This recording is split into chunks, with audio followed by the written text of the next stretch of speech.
Prevent. This was the programme put in place to try and deal with terrorism, a counter-terrorism measure.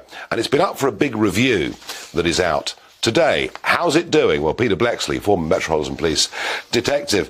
Peter, from what I can see of the review of this report, it's quite critical of the way that Prevent has operated. It is suggesting that it has prioritised what it sees as right-wing extremism bordering on terrorism more than potential Islamic terrorism. Would that be a reasonable interpretation of where we are? Very much so, and the report then goes on to say that the focus needs to be on Islamic terrorism without taking the eye off the ball of right-wing extremism, and goes on to explain that some people that have held really quite mainstream views, perhaps if they're vocal with regards to concerns about huge numbers of immigrants coming to the UK, might almost have flicked some switches so that they would have become under the gaze of the Prevent programme, which of course is a shift that shouldn't have been there.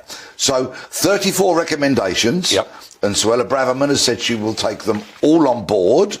Let's sincerely hope she acts upon them and doesn't merely doff her cap to them.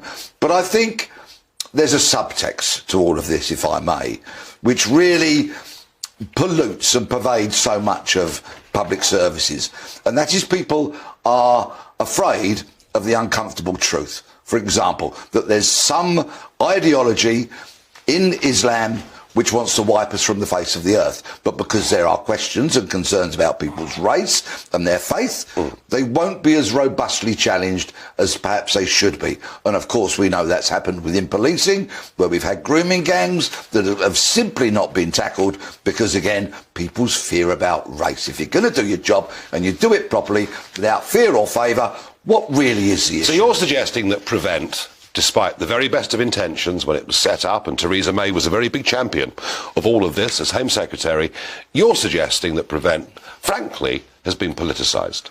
And I fear that some people have become afraid of saying what the truth is and tackling that truth robustly, fairly, properly. And it's only really of late that it's come to light that some organisations have taken Prevent funding and they haven't prevented the spread of the ideology. In fact, some have been found to perhaps further that ideology.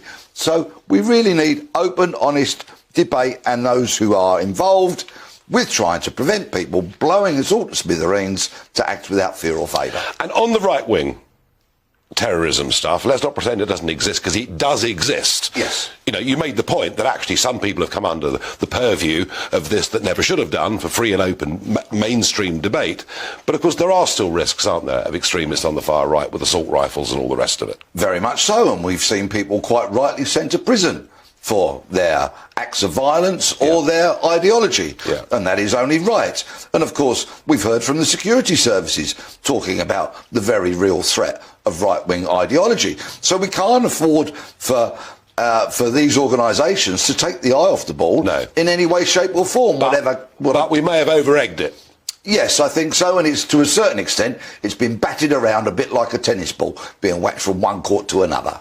Peter Bleksley, as ever, very easy to understand. Thank you very much.